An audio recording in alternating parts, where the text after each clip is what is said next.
31-0-3 कोई भी ऐसा नहीं जो लड़ सके। लिशुरु स्वाभाविक रूप से जानती थी कि प्रशंसक किसे बुद्ध कह रहे हैं। लीडरबोर्ड पर सबसे अधिक योगदान देने वाला व्यक्ति, वह आदमी भूसे से बना रेनकोट और बांस की टोपी पहने हुए था। लेकिन इस स्थिति में उससे मदद मांगना भीख मांगने से किस मायने में अलग था। इसके अलावा इस बात की भी कोई गारंटी नहीं थी कि वह उस पर ध्यान भी देगा। इससे पहले उसने जो संदेश भेजे थे वे बिना किसी निशान के गायब हो गए थे और उनका कोई जवाब भी नहीं मिला था। लिशुरु उदासीन बनी रही, लेकिन लाइव स्ट्रीमिंग रूम में मौजूद प्रशंसक हलचल में थे। अपने छात्रावास के कमरे में जियांग चेन, जिसने अभी अभी अपने बाल धोए थे, ने अपने मोबाइल फ़ोन की लगातार बजती हुई घंटी सुनी। तौलिए से अपने बाल सुखाते हुए उसने डेस्क से फ़ोन उठाया और देखा कि स्टाररी स्काई पर उसके 99 से अधिक संदेश थे। जब उसने उन्हें खोला तो उसे अलग अलग लोगों के संदेश मिले। बड़े भाई, यह एक आपातकालीन स्थिति है, जल्दी से बचाव के लिए आओ। छोटे भाई, अब और टिक नहीं सकते, हमें बड़े बॉस से भारी सैन्य सहायता की आवश्यकता है।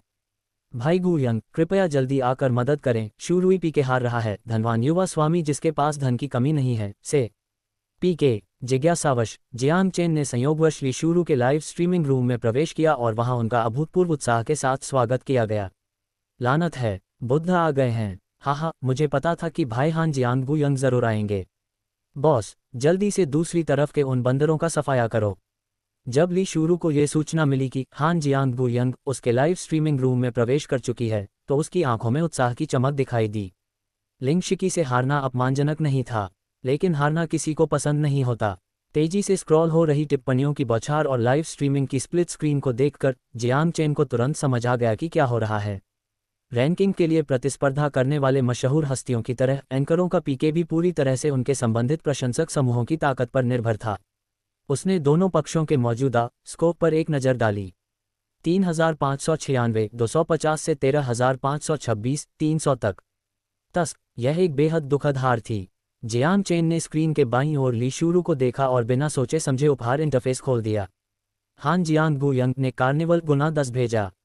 अचानक ऊपरी बाएं कोने में स्थित स्टारलाइट बार तेजी से ऊपर की ओर उछला और एक जबरदस्त वापसी की। वाह, ये तो बहुत ही शानदार है।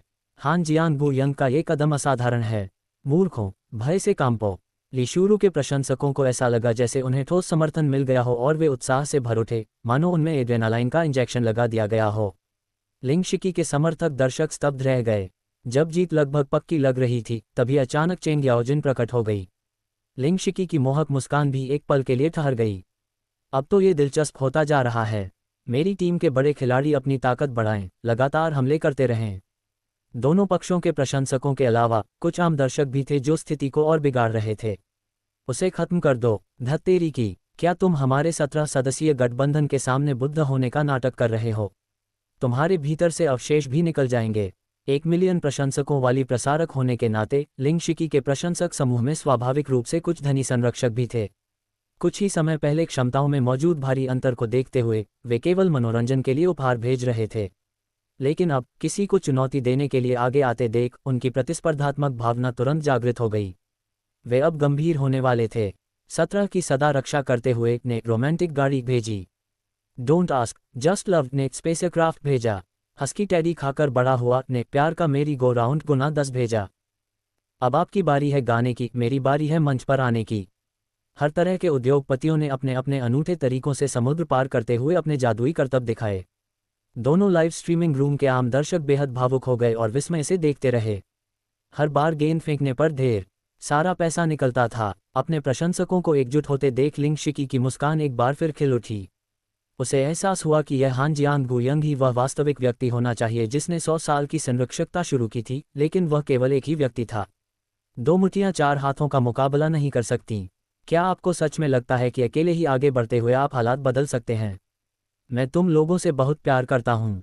लिंगशिकी के आग्रह पर उनके प्रशंसक और भी अधिक उत्साहित हो गए और दोनों पक्षों के बीच का अंतर एक बार फिर से बढ़ रहा था। क्या ये बहुसंख्यक वर्ग द्वारा की गई दादागिरी है? जियांग चेन के होठों के कोने ऊपर उठ गए। अगर यह हाथापाई होती तो संख्या बल ही निर्णायक साबित होता, लेकिन ऐसा नहीं था। आपको ये पता होना चाहिए कि दुनिया की अधिकांश संपत्ति मुट्ठी भर लोगों के पास है। Loan shadow on the cold river ने रोमांटिक कैरेज ×100 भेजा। Loan shadow on the cold river ने स्पेसशिप ×100 भेजा। Loan shadow on the cold river ने लव स मेरी गो राउंड ×100 भेजा। एक पल के लिए स्क्रीन पर केवल दौड़ती हुई गाड़ियां, उड़ते हुए अंतरिक्ष यान और घूमते हुए दिल ही दिखाई दे रहे थे। लीशुरु के दर्शक ही नहीं बल्कि लिंग शिकी के प्रशंसक भी हैरान रह गए। इससे पहले कि सब लोग संभल पाते, जियांग चेन ने मौके का फायदा उठाते हुए बेईमानी से काम लिया। Loan shadow on the cold river ने कार्निवल गुना 100 भेजा। दोनों लाइव स्ट्रीमिंग रूम, जिनमें कुल मिलाकर लगभग 150,000 दर्शक थे, एकदम सन्नाटे में डूब गए। असंख्य लोग अवाक रह गए। ये आदमी कौन है? पृथ्वी पर बुद्ध का अवतार नहीं, बल्कि स्वयं धन के देवता का अवतार। और तो और 100 कार्निवल का मतलब था $3 मिलियन का अतिरिक्त लाभ। अगर बाकी उपहारों को भी जोड़ दिया जाए तो इस बड़े भाई ने 3 मिनट से भी कम समय में लगभग 5 मिलियन खर्च कर दिए थे। उनकी उपस्थिति इतनी प्रभावशाली थी मानो कोई बाघ धरती को निगल रहा हो। सबके दिल की धड़कनें तेज हो रही थीं। ठंडी नदी पर यह अकेला साया आखिर कौन है? हा, हमने बढ़त हासिल कर ली है। भाई लोन शैडो बहुत शक्तिशाली है। जियांग चेन ने अकेले ही स्थिति को पलट दिया और लिंग शिकी के धनी प्रशंसक उनकी धन संपत्ति के अनुचित प्रदर्शन से भयभीत होकर चुप हो गए।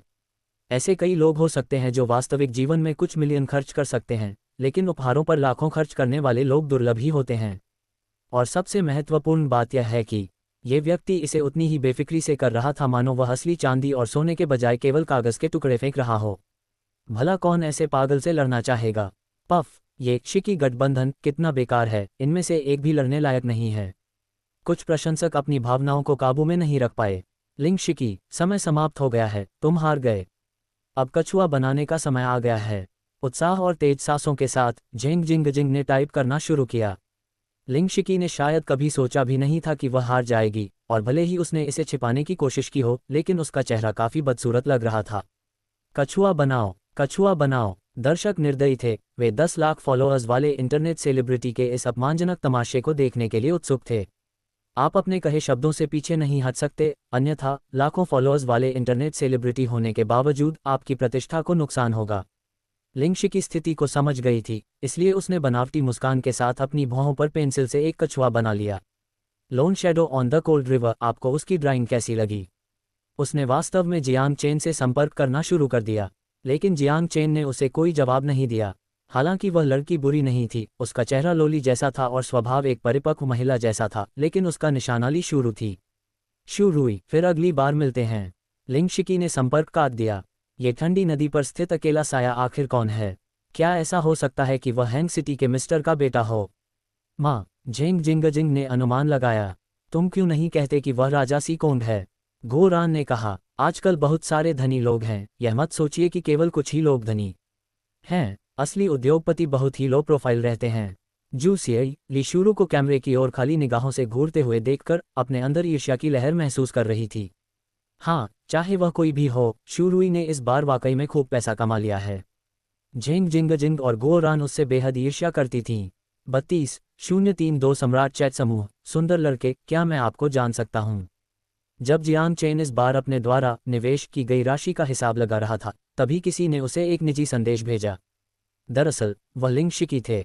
इस लाखों फॉलोअर्स वाली इंटरनेट सेलिब्रिटी को उसकी वजह से शर्मिंदगी उठानी पड़ी, फिर भी ऐसा लग रहा था कि उसने अपने दिल में कोई द्वेष नहीं रखा था। जियांग चेन मूर्ख नहीं था, थोड़ा सोचने के बाद उसे इसके पीछे का कारण समझ में आ गया। इसके अलावा और कोई नहीं। धन का आकर्षण। आपको कैसे पता कि मैं एक सुंदर लड़का हूँ?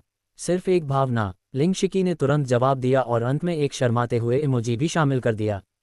वह किसी लाखों फॉलोअर्स वाली इन्फ्लुएंसर जैसी बिल्कुल नहीं लग रही थी, बल्कि पड़ोस की किसी आम लड़की जैसी लग रही थी। बेशक जियांग चेन समझती थी कि वह हर एक प्रशंसक के साथ इतनी दोस्ताना नहीं हो सकती। धनी होना वाकई बहुत अच्छा लगता है। सुंदर लड़के, तुम कहाँ से हो? लाखों फॉलोअर्स वाली इंटरनेट सेलिब्रिटी बनना वाकई आसान नहीं था। लिंग शिकी का ये कदम स्पष्ट रूप से आग से भुने हुए भुट्टे को झटपट पकड़ने जैसा था। हारना कोई बुरी बात नहीं है, बुरी बात तो यह है कि हार के कारणों का सारांश न देना। अगर वह इस सोने की खान को अपना प्रशंसक बनाने में कामयाब हो जाती है, तो एक बार हारने से क्या फर्क पड़ता है? एक कछुए का चित्र बनाने की बात तो छोड़िए, वह 10 या 100 कछुए भी बनाने को तैयार हो जाएगी। जियांग चेन को फॉलो नोटिफिकेशन मिला। लिंग शिकी ने उसका पीछा किया था। शेंजो, हंसो, प्यारे लड़के, तुम सच में बहुत मजेदार हो। क्या हम एक दूसरे की संपर्क जानकारी जोड़ सकते हैं? अगर आप कभी हैनान घूमने आएं, तो मैं आपका टूर गाइड बन सकता हूं, लिंग शिकी ने गहरी भावना के साथ कहा। एक अनुभवी चापलूस होने के नाते जियांग चेन ने हंसते हुए जवाब दिया, मुझे ये पसंद नहीं है जब महिलाएं पहल करती हैं। लिंग शिकी अचंभित रह गई और जब उसने दूसरा संदेश भेजा तो उसने कोई जवाब नहीं दिया। आज रात जियांग चेन द्वारा धन का प्रदर्शन देखकर अनगिनत लोग स्तब्ध रह गए। उनके निजी संदेशों की लगातार बौछार हो रही थी। कुछ शांति और सुकून पाने के लिए जियांग चेन ने अपना अकाउंट प्राइवेट कर दिया और अजनबियों से संदेश स्वीकार करना बंद कर दिया। धन्यवाद, ली शुरू ने उसे एक संदेश भेजा। वे 2 सरल शब्द हजारों शब्दों और भावनाओं को समाहित करते प्रतीत होते थे। जियांग चेन सोचने पर मजबूर हो गया कि अगर वह अब अपनी पहचान उजागर कर दे तो क्या कला अकादमी की यह सबसे खूबसूरत युवती आंसू बहाएगी या फिर खुद को उसे सौंप देगी। लेकिन गहन विचार विमर्श के बाद भी उन्हें लगा कि यह कुछ हद तक अवास्तविक है।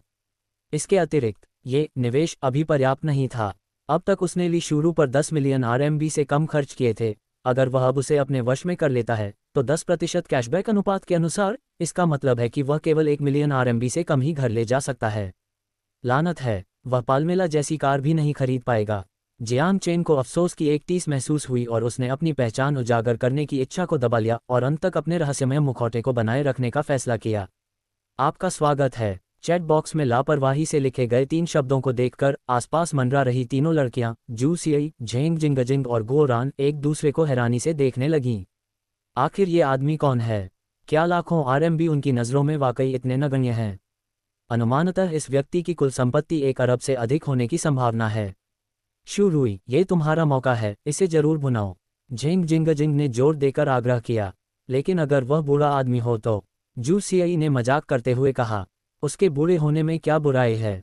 प्यार उम्र के आधार पर भेदभाव नहीं करता। जिन जिन, क्या तुम इससे भी ज्यादा घिनौने हो सकते हो? गो रान अवाक रह गई। अरे मैं तो बस मजाक कर रहा था। क्या बुरा आदमी स्टाररी स्काई खेलेगा या लाइव स्ट्रीम देखेगा? इसके अलावा उनके बोलने के तरीके से तो वे बुरे नहीं लगते। मेरा अनुमान है कि वह ज्यादा से ज्यादा 30 साल का होगा, संभवतः एक सफल और अविवाहित उद्योगपति होगा। झेंग जिंगजिंग के मन में पहले से ही कोरियाई फिल्मों के एक अमीर व्यवसायी की छवि उभरने लगी थी। उसकी आंखें सितारों की तरह चमक रही थीं। शुरुई, ये संभव है कि कुछ ही दिनों में आप एक धनी परिवार की युवा मालकिन बन जाएंगी। मुझे तुमसे बहुत ईर्ष्या हो रही है। ली शुरू के पास कहने के लिए शब्द नहीं थे। दूसरे पक्ष ने उस पर इतनी दौलत लुटा दी थी जिसकी उसने पहले कभी कल्पना भी नहीं की थी। तर्कसंगत रूप से उसके छिपे हुए इरादे होने चाहिए थे, लेकिन अब तक लाइव स्ट्रीम रूम में पैसे लुटाने के अलावा उसने निजी तौर पर कोई अन्य इच्छा नहीं दिखाई थी। जब भी वह संदेश भेजने की पहल करती तब भी वह उदासीन प्रतीत होता था। क्या ये सच हो सकता है कि आसमान से पाई गिर सकती हैं? आज रात जियांग चेन के बड़े कदम ने स्टाररी स्काई के अधिकारियों को भी चौंका दिया। माननीय श्री लेस देन पॉलिसी धारक का नाम हान जियांग गुयंग, हमें ये बताते हुए गर्व हो रहा है कि आप हमारे स्टाररी स्काई के सम्राट सदस्य बने हैं और हम आपको सम्राट चैट समूह में शामिल होने के लिए आमंत्रित करते हैं। उनका अकाउंट प्राइवेट पर सेट था और अजनबी लोग मैसेज नहीं भेज सकते थे, लेकिन ये सिस्टम की तरफ से एक प्रॉम्प्ट था। सम्राट जियांग चेन काफी हैरान हुआ। फिर उसने देखा कि किसी समय उसके अकाउंट आईडी के बगल में एक मुकुट जैसा प्रतीक दिखाई दिया था। कुछ शोध करने के बाद उन्हें पता चला कि स्टाररी स्काई में कुछ अन्य लाइव स्ट्रीमिंग प्लेटफॉर्म की तरह एक कुलीन वर्ग प्रणाली भी थी। हालांकि अन्य लोगों के विपरीत स्टाररी स्काई की कुलीनता ऐसी चीज नहीं थी जिसके लिए आप आवेदन कर सकते थे। ये निश्चित मात्रा में खर्च करने के बाद सिस्टम द्वारा स्वचालित रूप से प्रदान की जाती थी। स्टाररी स्काई में सम्राट सर्वोच्च उपाधि थी। इसे 5 मिलियन RMB खर्च करने के बाद प्राप्त किया जा सकता है। ऊपर दिए गए समूह संख्या को देखकर जियांग चेन ने शामिल होने का निर्णय लेने से पहले केवल एक क्षण के लिए विचार किया। हालांकि वह सिर्फ एक सामान्य विश्वविद्यालय का छात्र था, लेकिन वह संपर्कों के महत्व को समझता था। ये सम्राट का चैट ग्रुप था। इसका मतलब ये था कि अंदर मौजूद सभी सदस्य सम्राट थे। दूसरे शब्दों में कहें तो उन सभी ने स्टाररी स्काई पर कम से कम 5 मिलियन खर्च किए थे। इसमें कोई शक नहीं कि इस समूह में शामिल होने वाले सभी लोग सचमुच बड़े नाम थे। सम्राट समूह में शामिल होने के बाद जियांग चेन ने सबसे पहले अपना समूह उपनाम बदला, फिर सहज रूप से समूह के सदस्यों की ओर देखा। वहां ज्यादा लोग नहीं थे, बस 1 दर्जन से थोड़े ज्यादा लोग थे। विश्व पर शासन कौन करता है? हान सम्राट, मैं लंबे समय से आपके नाम का प्रशंसक रहा हूं। चीशिन, काफी समय से हमारे यहाँ कोई नया सदस्य नहीं आया है। हान सम्राट, 100 वर्षों के संरक्षण के साथ आप वास्तव में अद्वितीय हैं और मुझे डर है कि कोई भी उत्तराधिकारी इसकी बराबरी नहीं कर पाएगा। ड्रैगन सोल्स द 4 सीज, हाँ, मुझे पता था कि हान सम्राट जरूर शामिल होंगे। मुझे इतनी जल्दी इसकी उम्मीद नहीं थी। शूटिंग सीरियस, हान सम्राट, अब जब आप समूह में शामिल हो गए हैं तो हम सब एक परिवार हैं। आइए भविष्य में एक दूसरे के व्यवसाय का ख्याल रखें। जियांग चेन का योगदान शांत झील में पत्थर फेंकने जैसा था। रहस्यमय सम्राट चैट समूह अचानक सक्रिय हो गया। हान सम्राट जियांग चेन को एहसास हुआ कि यह खुद को संबोधित करने का एक तरीका होना चाहिए। ध्यान रहे, इस समूह में विभिन्न उद्योगों के शीर्ष दिग्गज शामिल हो सकते हैं, जबकि वह ईस्ट यूनिवर्सिटी में सिर्फ एक साधारण वरिष्ठ छात्र था। ये उद्योगपति सचमुच बहुत ही विनम्र थे। बिल्कुल, जियांग चेन समझ गया था कि इन उद्योगपतियों को उसकी असली पहचान का कोई अंदाजा नहीं था और वे उसके साथ बराबरी का व्यवहार करते थे। सभी को नमस्कार, मैं हान जियांग बुयंग हूँ। कृपया अब से मेरा अच्छे से ख्याल रखना। जियांग चेन ने कोई कमजोरी नहीं दिखाए। आखिरकार उसके खाते में अभी भी 90 अरब से अधिक की रकम पड़ी हुई थी। फिर भी उन्होंने अहंकारपूर्ण व्यवहार नहीं किया, बल्कि विनम्र और शालीन दिखे और तुरंत ही सभी का दिल जीत लिया। हाँ भाई हाँ। किसी ने भी जियांग चेन की विशिष्ट पहचान के बारे में पूछताछ नहीं की, जो उनकी अरबों में आंकी गई संपत्ति का प्रमाण था, और कोई भी जल्दबाजी में कोई कदम नहीं उठाएगा। अगर उन्हें ये जानने की उत्सुकता भी होती कि जियांग चेन क्या काम करता है, तो भी उसके प्रवेश करते ही वे उससे पूछताछ नहीं करते। कुछ देर बातचीत करने के बाद जियांग चेन को सम्राट समूह की कार्यप्रणाली का मोटा-मोटा अंदाजा हो गया। परिचय न होने के कारण लोग आमतौर पर एक दूसरे को सम्राट की उपाधि से संबोधित करते थे। अगर उसे इस समूह में शामिल होने की भयावह सीमा का पता नहीं होता, तो शायद वह सोचता कि वे किशोर अवस्था की कल्पनाओं में डूबे हुए लोगों का एक समूह है। अचानक जैसे कुछ याद आने पर जियांग चेन ने जल्दी से अपना मोमेंट्स चेक किया और ये देखकर राहत की सांस ली कि यह केवल 3 दिनों के लिए ही दिखाई देगा। हालांकि इन उद्योगपतियों ने उनसे उनकी विशिष्ट जानकारी नहीं मांगी थी, लेकिन इसका मतलब यह नहीं था कि वे उनकी जानकारी पर चुपके से नजर नहीं डालेंगे। अगर उन्हें पता चल जाए कि वह विश्वविद्यालय का छात्र है, तो इससे काफ़ी हंगामा मच जाएगा। ऐसा लगता है कि भविष्य में उन्हें मोमेंट्स पोस्ट करने में अधिक सावधानी बरतनी होगी। 33-033 हिलना मत, कृपया सुझाव दें। हेलो, आपका पैकेज अब ईस्ट सी यूनिवर्सिटी के स्टेशन #18 पर पहुंच गया है। अत्यधिक स्टॉक होने के कारण कृपया इसे जल्द से जल्द प्राप्त करने के लिए हस्ताक्षर करने आएं। मार्क्सवाद के सिद्धांतों की कक्षा के दौरान जियांग चेन को एक टेक्स्ट मैसेज मिला। एक कुरियर। उन्होंने हाल ही में कोई ऑनलाइन खरीदारी तो नहीं की थी, है ना? फिर भी उसने इस बारे में ज़्यादा नहीं सोचा और कक्षा के बाद अपनी किताबें बाई जेली को वापस छात्रावास ले जाने के लिए सौंप दीं। चेन भाई, तुम कहाँ जा रहे हो? एक पैकेज लेने के लिए। जियांग चेन अकेले ही स्कूल के गेट से बाहर निकला और लगभग 200 मीटर दूर स्थित कुरियर स्टेशन पर पहुंचा। अपना फ़ोन नंबर के अंतिम अंक बताने के बाद कर्मचारियों ने उन्हें सूचित किया कि उनके लिए कोई पैकेज नहीं है। क्या ऐसा हो सकता है कि वह नंबर गलती से भेजा गया हो? वहाँ कई लोग पैकेज लेने के लिए मौजूद थे, इसलिए जियांग चेन उनके काम में देरी नहीं करना चाहता था और जल्दी से कुरियर स्टेशन से निकल गया। उन्होंने शिकायत करने के लिए फ़ोन भी नहीं किया। आखिरकार कुरियर वालों का काम कठिन होता है, उन्हें रोजाना इतने सारे पार्सल पहुंचाने होते हैं, गलतियां होना तो तय है। वह पास ही स्थित एक सुविधा स्टोर पर रुका, एक पे खरीदा और स्कूल वापस जाने की योजना बना रहा था कि तभी उसका फ़ोन फिर बज उठा। ये वही नंबर था जिससे उसे पैकेज के बारे में सूचना मिली थी। नमस्ते, जियांग चेन ने हैरानी से जवाब दिया। दूसरी तरफ से कोई प्रतिक्रिया नहीं मिली, बस धीमी सांसों की आवाज़ और वाहनों का शोर सुनाई दे रहा था। अचानक जियांग चेन को कुछ महसूस हुआ और उसने सड़क की ओर देखा। उसने देखा कि एक आकर्षक व्यक्ति खड़ी हुई काली ऑडी कार से बाहर निकला। उसकी भेड़िए जैसी आंखें मानो उस पर टिकी हुई थीं और उसके हाथ में एक फ़ोन था। क्या आप जियांग चेन हैं? जियांग चेन ने धीरे से अपना फ़ोन नीचे रखा, पास आते हुए युवक को देखा और सिर हिलाया। क्या आपको किसी चीज़ की ज़रूरत है? मुझे आपसे बात करनी है। चलिए कोई शांत जगह ढूंढते हैं।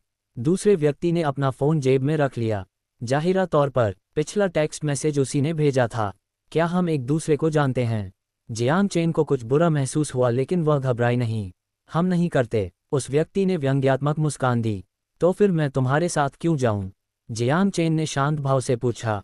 क्योंकि आपके पास कोई विकल्प नहीं है। वह युवक अचानक आगे बढ़ा और जियांग को पता भी नहीं चला कि उसके कैजुअल कपड़ों की आस्तीन से एक खंजर फिसलकर बाहर गिर गया था। नुकीली नोक जियांग चेन की कमर पर दबी हुई थी। साथ ही उसने लापरवाही से जियांग चेन के कंधे पर एक हाथ रख दिया, जिससे वे किसी भी देखने वाले को दोस्तों की तरह प्रतीत हुए। हिलो मत, मैंने पहले भी हत्याएं की हैं। अपने कान के पास से आती भयावह हंसी को सुनकर जियांग चेन का शरीर अनायास ही तनावग्रस्त हो गया। चाहे उसे हमेशा जिन उपहास और उपहास का सामना करना पड़ा हो, उससे उसकी इच्छाशक्ति कितनी भी मजबूत क्यों न हो गई हो, वह अभी भी सिर्फ एक छात्र था जो इस तरह की धमकियों का आदी नहीं था। और जियांग चेन जानती थी कि यह आदमी सिर्फ धमकियां नहीं दे रहा था। यह अनिश्चित था कि उसने पहले कभी किसी की हत्या की थी या नहीं, लेकिन अगर जियांग ने जल्दबाजी में कोई हरकत की या चिल्लाया, तो वह आदमी उसे चाकू मारने में जरा भी संकोच नहीं करेगा। ठंडे खंजर पर नजर डालते ही जियांग चेन को एहसास हुआ कि वह बहुत लापरवाह हो गया था। इस बात को भूल जाए कि उसने हाल ही में कोई ऑनलाइन खरीदारी नहीं की थी, फिर भी एक कुरियर कंपनी उससे संपर्क करने के लिए निजी नंबर का इस्तेमाल कैसे कर सकती है। लेकिन तब तक पछताने का कोई फायदा नहीं था। आप क्या करना चाहते हैं? मेरे साथ आइए। युवक ने एक हाथ से जियांग की कमर पर खंजर रखा हुआ था और दूसरे हाथ से उसके कंधे पर, और उसने जियांग को सड़क के किनारे खड़ी काली ऑडी कार की ओर चलने के लिए मजबूर किया। शू रुई, देखो क्या वह। झिंग जिंग जिंग, जो संयोगवश एक पैकेज लेने के लिए बाहर आई थी, आश्चर्यचकित रह गई और उसने इशारा करने के लिए अपना हाथ उठाया, लेकिन फिर उसे अपनी रूममेट द्वारा लगाए गए प्रतिबंध की याद आ गई और उसने तुरंत उस वर्जित नाम को वापस ले लिया। उसके बगल में खड़ी कला संकाय की सबसे खूबसूरत छात्रा ने बाईं ओर देखा। उसकी निगाह जियांग चेन से आगे निकलकर उस युवक पर पड़ी जो जियांग चेन के बहुत करीब प्रतीत हो रहा था। उनकी उम्र और पहनावे से तो वे बिल्कुल भी छात्र जैसे नहीं लग रहे थे, और इसके अलावा उसे ऐसा क्यों लग रहा था जैसे वह उसे पहले कहीं देख चुकी हो, मानो वह उससे कुछ हद तक परिचित हो। वह आदमी कौन है? उसे हमारे स्कूल से नहीं होना चाहिए, है ना? वह जाना पहचाना क्यों लग रहा है? यह कोई संयोग नहीं है। झिंग जिंग जिंग को भी यही महसूस हो रहा था। अपनी सलीके से बनाई गई भौहों को थोड़ा सिकोड़ते हुए ली शूरू ने एक पल सोचा और आखिरकार उसे याद आ गया। वह आदमी लियांग जेनलन का दोस्त प्रतीत होता था। एक बार एक नाइट क्लब में मौज मस्ती करते समय उनकी मुलाकात उससे हुई थी और लियांग जेनलन के परिचय के बाद उन्होंने एक साथ ड्रिंक भी की थी। ऐसा प्रतीत होता है कि उसका उपनाम बाई था। उसे उसका सही पहला नाम याद नहीं था, लेकिन उसे यकीन था कि वह अच्छा इंसान नहीं था। हालांकि आज वह अच्छे कपड़े पहने हुए था। ली शूरू को उसकी टैटू वाली भुजा स्पष्ट रूप से याद थी। लियांग जेनलन का एक दोस्त जियांग चेन के साथ क्या कर रहा था? जैसे ही उसने उन दोनों को ऑडी की ओर जाते देखा, ली शूरू को तुरंत महसूस हुआ कि कुछ गड़बड़ है, और उसने इसे एकियान और लियांग जेनलन के ब्रेकअप की अफवाहों के साथ साथ एकियान द्वारा पहले उससे कही गई बातों से जोड़ दिया। जाहिर तौर से इस बात की बहुत अधिक संभावना थी कि यह श्रीमान बाई को लियांग जेनलन ने जियांग चेन से बदला लेने के लिए भेजा था। लियांग जेनलन की संकीर्ण मानसिकता और एक रंगीन मिजाज व्यक्ति होने के कारण वह जो कुछ भी करे वह आश्चर्यजनक नहीं होगा। हालांकि उसे इस बात का अंदाजा था, लेकिन ली शूरू हस्तक्षेप करने की योजना नहीं बना रही थी। आखिरकार वह और जियांग चेन न तो रिश्तेदार थे और न ही दोस्त। चल दर, उसने झिंग जिंगजिंग को कोहनी मारी, जो अभी भी सोच रही थी कि उसने उस आदमी को पहले कहाँ देखा था, और कुरियर स्टेशन की ओर चल पड़ी। रास्ते में ली शूरू ने उस दिशा में आखिरी बार नजर डाली। श्री बाई ने पहले ही कार का दरवाजा खोल दिया था और जियांग चेन को अंदर धकेल दिया था। शू रुई, इसे पकड़ने में मेरी मदद करो। सुपरमार्केट में खरीदारी करने की तरह ही लड़कियां ऑनलाइन भी एक साथ बहुत सारी चीजें खरीदती हैं, जिसका मतलब है कि उन्हें बहुत सारे पैकेज मिलते हैं। झिंग जिंगजिंग उन सभी को अकेले नहीं ले जा सकती थी और उसे ली शूरू की मदद चाहिए थी, लेकिन जब उसने पीछे मुड़कर देखा तो उसे एहसास हुआ कि ली शूरू जा चुकी थी। वह कहाँ गई? वह असमंजस में थी। आगे चल रही उस ऑडी का पीछा कर रहा हूँ। ली शूरू पहले से ही टैक्सी में बैठी हुई थी।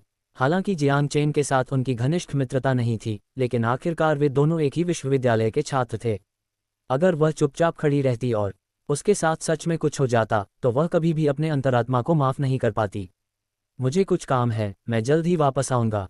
उसने झिंग जिंगजिंग को चिंता से बचाने के लिए एक टेक्स्ट मैसेज भेजा।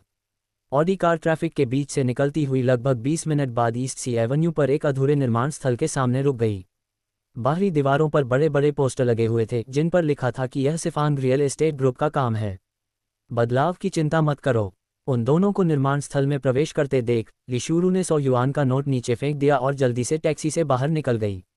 मेरे मित्र, मैं आपको क्या कहकर पुकारूं? बेशक ये कहना कि वह इस समय बिल्कुल भी घबराई हुई नहीं थी झूठ होगा। निर्माणाधीन इमारतों वाला निर्माण स्थल, चारों ओर स्टील के फ्रेम और लोहे की प्लेटें, विशालकाय क्रेनें, ये दृश्य किसी क्राइम फिल्म के आम दृश्यों जैसा था।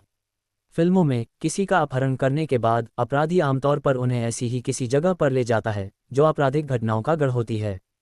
अपनी घबराहट के बावजूद जियांग चेन ये भी समझती थी कि डरने से कोई फायदा नहीं होगा। ऐसी परिस्थितियों में शांत रहना बेहद जरूरी था। बायहारान, दूसरे पक्ष ने आत्मविश्वास से भरे और निडर होकर बेझिझक अपना नाम बता दिया। अपराध फिल्मों में अपराधी आमतौर पर अपनी असली पहचान छिपाते हैं, कभी भी अपने असली नाम का खुलासा नहीं करते क्योंकि उन्हें छुपकर रहना पड़ता है। इतनी स्पष्टवादी होने का क्या यह अर्थ हो सकता है कि वह तैयारी कर रहा था? जियांग चेन का चेहरा थोड़ा सख्त हो गया। श्रीमान बाय, लगता है हम एक दूसरे को नहीं जानते, है ना? मुझे यकीन नहीं है कि मैंने ऐसा क्या किया होगा जिससे उन्हें ठेस पहुंची हो। ईस्ट सी यूनिवर्सिटी, क्या यह एक शीर्ष संस्थान नहीं है? इतना आसान सा मामला है और आप इसका हल नहीं निकाल पा रहे हैं। ये कहते हुए बाई हाओरान ने जियांग चेन को एक अधनिर्मित इमारत में धकेल दिया। उनमें से किसी ने भी अपने पीछे चुपके से आ रही एक चिकनी परछाई पर ध्यान नहीं दिया। 34:034 परियों की कहानियां सब भ्रामक होती हैं। हालांकि दोपहर हो चुकी थी, फिर भी निर्माण स्थल पर लोग व्यस्तता से काम कर रहे थे। गंदगी की परवाह न करते हुए श्रमिकों ने थोड़े समय के आराम का फायदा उठाते हुए सीधे जमीन पर ही सो गए। जो लोग सो नहीं रहे थे, वे अगर गलती से जियांग चेन और बाई हाओरान से टकरा भी जाते तो भी वे अनदेखा करके उनके आसपास से निकल जाते। ये स्पष्ट किया गया था। यहाँ मौजूद हर कोई बाई हाओरान को पहचानता हुआ प्रतीत होता था। क्या तुम्हें लियांग जेनेलिन ने भेजा था? यहाँ आते समय जियांग चेन को पहले से ही इस बात का संदेह था। एक साधारण कॉलेज छात्र होने के नाते कौन उसे परेशान करने के लिए इतनी मेहनत करेगा? इतना सोचने विचारने के बाद उसे केवल युवा स्वामी लियांग से ही मतभेद था। ये तो बस तुम्हारी बदकिस्मती है कि तुमने गलत आदमी की औरत को अगवा करने की कोशिश की, खासकर लियांग की औरत को। बाई हाओरान ने जियांग चेन को धक्का देकर चौथी मंजिल तक पहुंचा दिया। ये व्यावसायिक अपार्टमेंट भवन अभी भी निर्माणाधीन था। इसकी बाहरी दीवारें अभी तक नहीं बनी थीं। ये खाली था और चारों ओर से हवाओं के लिए खुला था, जिससे बहुत ही असुरक्षा का एहसास होता था। क्या मैंने उसकी औरत को छीन लिया? ये तो बिल्कुल चोर द्वारा चोर को पकड़ने के लिए चिल्लाने जैसा मामला है।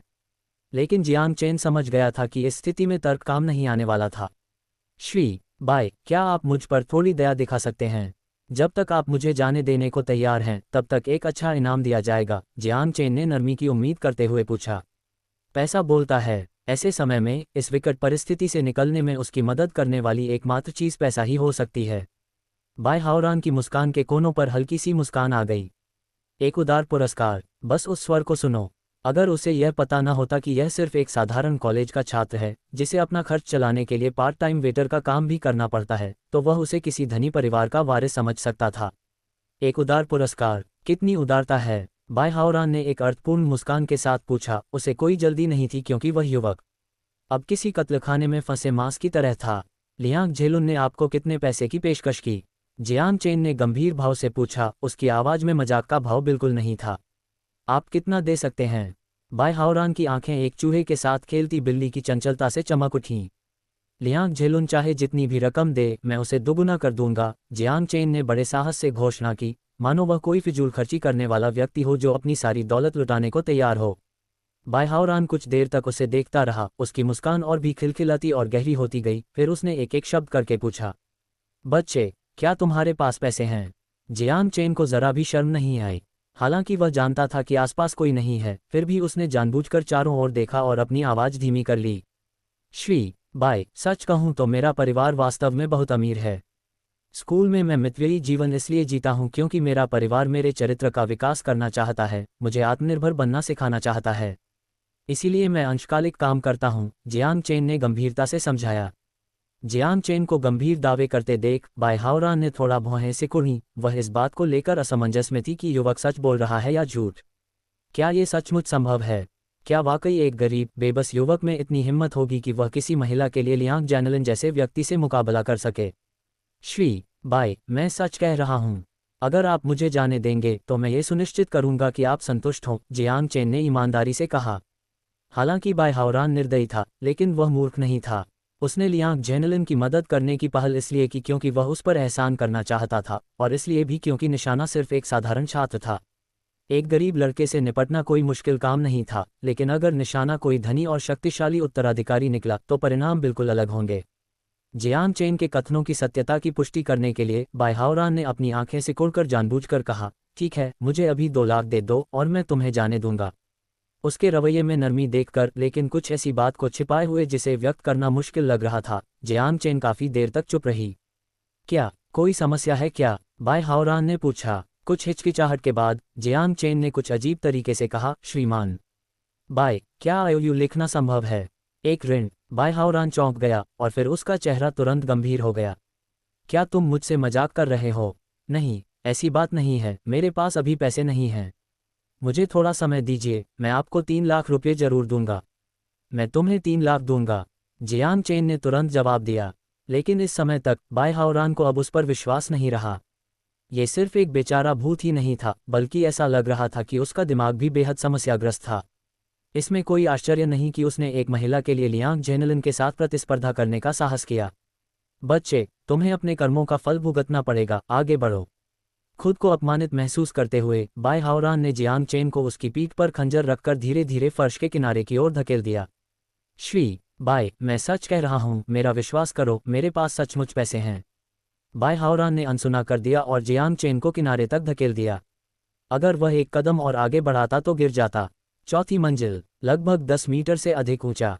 इतनी ऊंचाई से किसी की जान तो नहीं जाएगी, लेकिन बदकिस्मती से किसी को 1.5 साल तक अस्पताल के बिस्तर पर पड़े रहना पड़ सकता है। श्री बाई, मुझे ऊंचाई से डर लगता है, हम इस पर तर्कसंगत तरीके से चर्चा कर सकते हैं, जियांग चेन ने विनती की। जियांग चेन ने हार नहीं मानी। गतिहीन होकर वह केवल अपना सिर घुमाने की कोशिश कर सकता था। उसकी पीठ से चिपके बाई हाओरान ने उसकी बात पर कोई ध्यान नहीं दिया और खंजर को थोड़ा आगे बढ़ाते हुए कहा, क्या तुम खुद कूदोगे या मुझे तुम्हें नीचे भेजना पड़ेगा? वह जियांग चेन को खुद कूदने के लिए मजबूर कर रहा था। यदि वह कुछ तैयारी के साथ अपनी पहल पर कूदता तो चोटें निस्संदेह कम गंभीर होती। यदि उसे मजबूर किया जाता तो परिणाम अनिश्चित होता। हालांकि इस तरह से बाई हाओरान जिम्मेदारी से बच सकता था, स्थिति में हेरफेर कर सकता था और इसे एक दुर्घटना के रूप में समझा जा सकता था। वास्तव में भयावह। निस्संदेह जियांग चेन अब एक दुविधा में था, या तो बलपूर्वक प्रतिरोध करे और निहत्थे होने के कारण सबसे संभावित परिणाम 1 या 2 चाकू लेना ही होगा, या फिर दूसरे पक्ष की बात सुने, स्वेच्छा से कूद पड़े, और वह कितने समय तक अस्पताल के बिस्तर पर पड़ा रहेगा ये तो भाग्य पर निर्भर करेगा। 5 लाख, क्या 5 लाख काफ़ी हैं? इस आदमी को लगातार बकवास करते देख बाई हाओरान का धैर्य पूरी तरह से टूट गया। तुम कूदोगे नहीं, है ना? ठीक है, मैं तुम्हारी मदद करूंगा।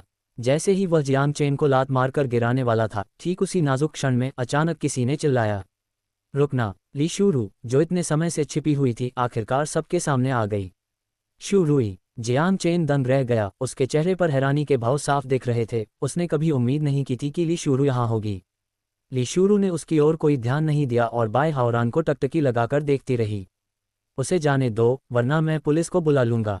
उसके हाथ में एक सफ़ेद रंग का मोबाइल फ़ोन था। बाई हाओरान ने पहले उसे देखा और फिर उसके हाथ में मौजूद फ़ोन को देखा। उसके चेहरे के भाव डगमगा रहे थे। वातावरण अचानक घुटन भरा और दमनकारी हो गया। ली शूरू की सांसें तेज चल रही थीं। उसे पता ही नहीं था कि उसकी हथेलियों में पसीना आ रहा था। ठीक है, वह तुम्हारा है, बाई हाओरान ने अचानक एक चमकदार मुस्कान के साथ कहा, पीछे हटते हुए और खंजर वापस निकालते हुए। वातावरण में व्याप्त तनाव तुरंत कम हो गया। अब रिहा हो चुके जियांग चेन तेजी से ली शूरू की ओर चल पड़े। उसके चेहरे पर बाल बाल बचने के बाद अपेक्षित राहत का कोई भाव नहीं था, बल्कि उसके चेहरे पर शर्मिंदगी का भाव कहीं अधिक स्पष्ट था। क्या फिल्मों, उपन्यासों और परियों की कहानियों में हमेशा नायक ही सुंदरी को नहीं बचाता? उसके मामले में स्क्रिप्ट पूरी तरह से क्यों बदल गई थी? आप यहाँ क्यों आए थे? जियांग चेन अचानक प्रकट हुई उस लड़की के पास पहुंचा और जबरदस्ती एक स्वाभाविक मुस्कान बिखेरी। अगर आप यहीं रुकना चाहते हैं और बंजी जंपिंग जारी रखना चाहते हैं तो आपका स्वागत है। ली शूरू मुड़ी और चली गई। शूरुई, मेरा इंतजार करो। सीढ़ियों पर उन दोनों को एक के बाद एक गायब होते देख बाई हाओरान की मुस्कान धीरे धीरे फीकी पड़ गई। 35:035 मानवतावाद निर्माण स्थल के प्रवेश द्वार पर जियांग चेन के बाहर निकलते ही ऐसा लगा मानो उसने राहत की सांस ली हो, मानो वह किसी विपत्ति से बच गया हो। शूरुई, इस बार मैं सचमुच तुम्हारा एहसानमंद हूँ, वरना इसके परिणाम अकल्पनीय होते। फिर उत्सुकतावश उसने पूछा, वैसे आपको ये जगह कैसे मिली?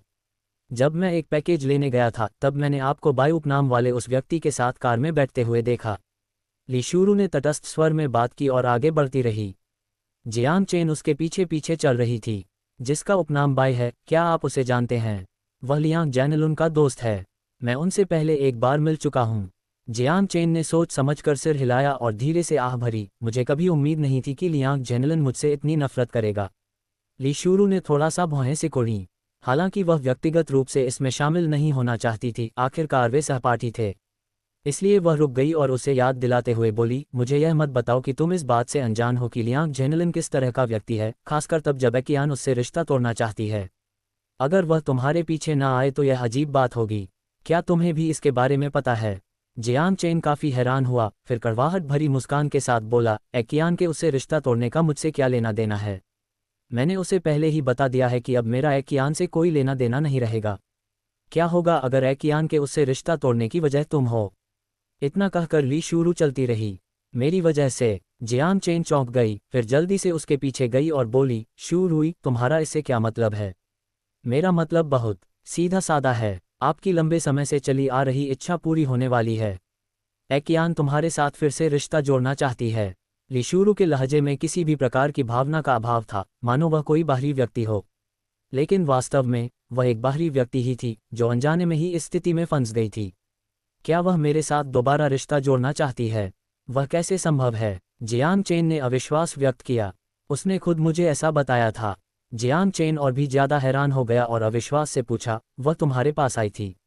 ली शूरू ने सिर हिलाया। हाँ, उसने ये भी कहा कि मैं तुम्हें उसे वापस दे दूं।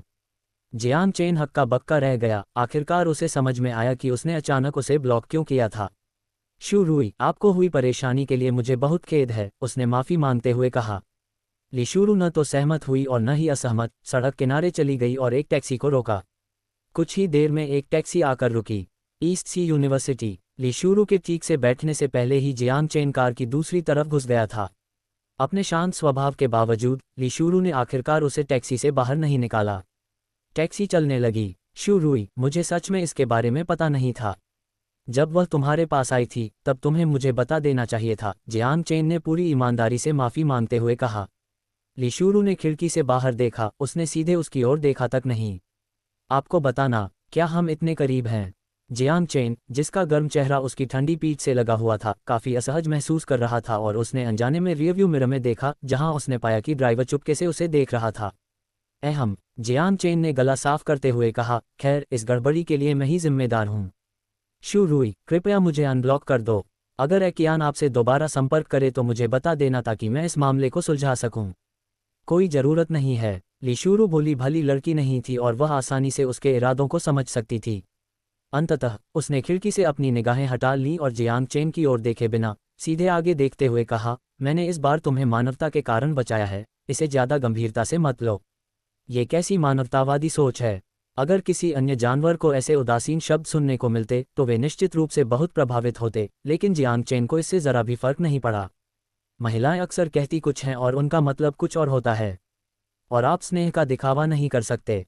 हालांकि तापमान अभी भी -80 डिग्री पर है और इसमें कोई सुधार नहीं हुआ है, लेकिन साथ ही साथ इसमें कोई गिरावट भी नहीं आई है। शू रुई, आपको जानबूझकर ऐसा कहने की जरूरत नहीं है। मुझे पता है आप नहीं चाहते कि मैं आपका आभारी रहूं, लेकिन मैं, जियांग चेन, हमेशा से ही ऐसा व्यक्ति रहा हूं जो एहसान का बदला चुकाना जानता है। मैं इस भारी कृतज्ञता के ऋण को भला कैसे नज़रअंदाज कर सकता हूं? अगर यह बात बाहर फैल गई तो दूसरे मेरे बारे में क्या सोचेंगे? जियांग चेन बहुत गंभीर था और उसने गंभीरता से कहा, शू रुई, मेरे पास तुम्हें देने के लिए कुछ भी उचित नहीं है। मुझे खेद है कि मैं तुम्हें केवल अपने शरीर से ही चुका सकता हूँ। खांसी खांसी खांसी। ड्राइवर को अचानक गले में तकलीफ होने लगी और वह जोर जोर से खांसने लगा। ली शूरू की सांसें थोड़ी तेज चलने लगीं और उसे अपने क्षणिक दयालु हृदय पर पछतावा होने लगा।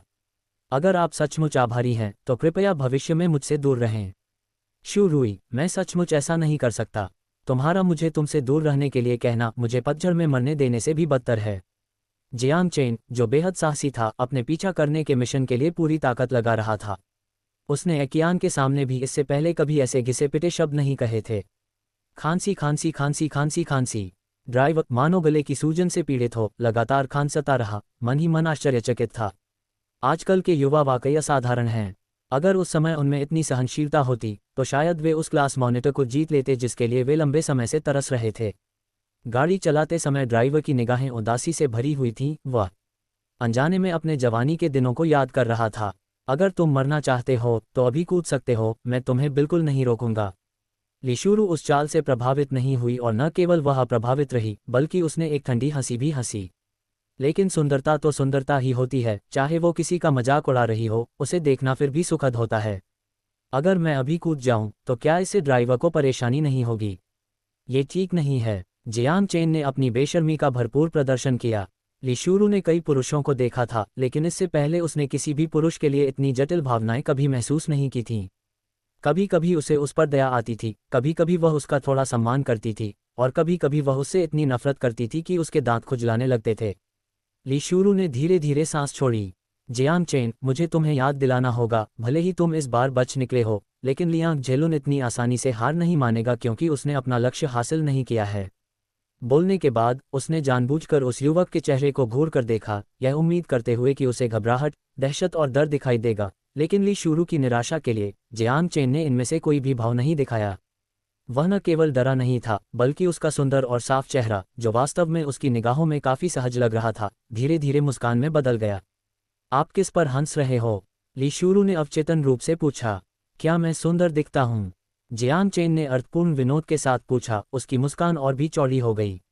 ली शूरू चौंक गई, फिर उसने तुरंत नजरें हटा लीं, लेकिन उसके दूध जैसे सफ़ेद गाल अनियंत्रित रूप से लाल हो गए। बेशर्म, अंततः वह खुद को कोसने से रोक नहीं पाए। जियांग चेन की हंसी कम होने के बजाय जारी रही।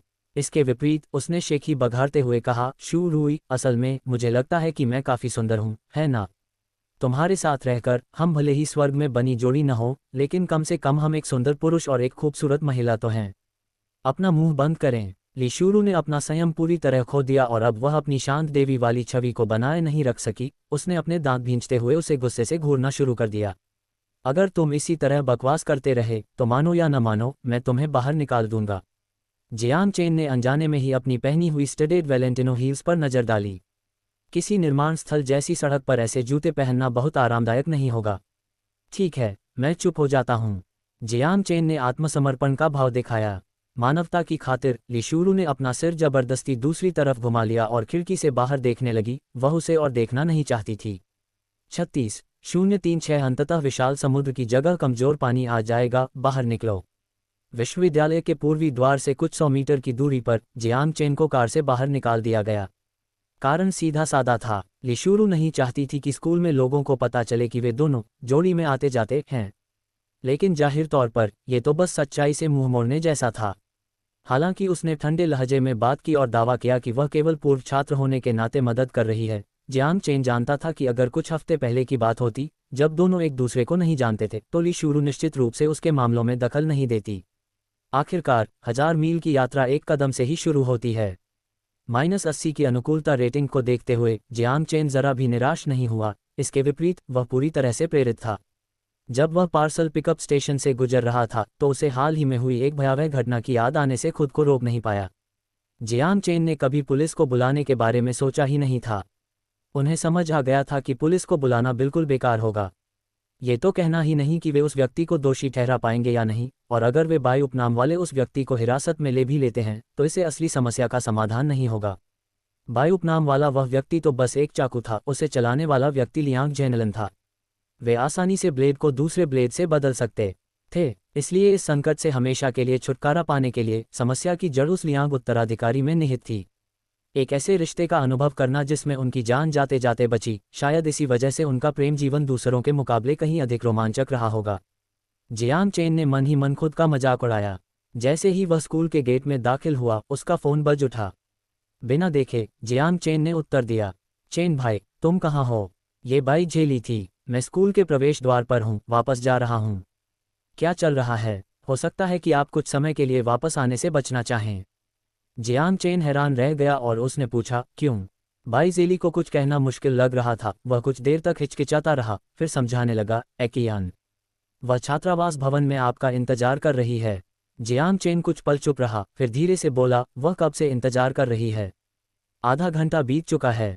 मैंने उसे समझाने की कोशिश की कि तुम आसपास नहीं हो, लेकिन उसने मेरी बात नहीं सुनी और तुम्हारे वापस आने का इंतजार करने पर अड़ी रही। चेन भाई, बेहतर होगा कि तुम फिलहाल उससे दूर रहो। मैं फिलहाल तो बच सकता हूँ, लेकिन हमेशा के लिए छिप नहीं सकता। जियांग चेन हंसते हुए बोला, उसे कहो कि वह अपनी सामान्य जगह पर जाए, मैं वहीं उसका इंतजार करूंगा। वहीं पर जहां हम अक्सर जाते हैं। बस उसे बता दो, उसे पता है कि वह कहाँ है। फोन रखने के बाद जियांग चेन का चेहरा शांत था और वह आगे बढ़ने लगा। पुराना पुस्तकालय, छत। एकियान हॉन्फ रही थी, मानो वह दौड़कर यहाँ तक आए हो। जियांग चेन, छत के किनारे पर खड़ी परिचित आकृति को देखकर वह धीमी हो गई। उसकी आंखों में खुशी झलक रही थी।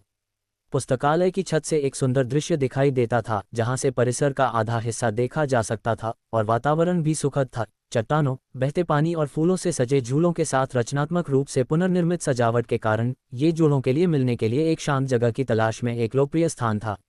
जियांग चेन अक्सर पुस्तकालय में पढ़ाई करता था, इसलिए वह और एकियान भी अक्सर यहाँ आते थे। बेशक इसका मुख्य कारण ये था कि यहाँ डेटिंग के लिए पैसे की जरूरत नहीं थी। उस समय छत पर 4 या 5 युवा जोड़े मौजूद थे, साथ ही कई छात्र भी थे जो नज़ारे का आनंद लेने के लिए ऊपर आए थे।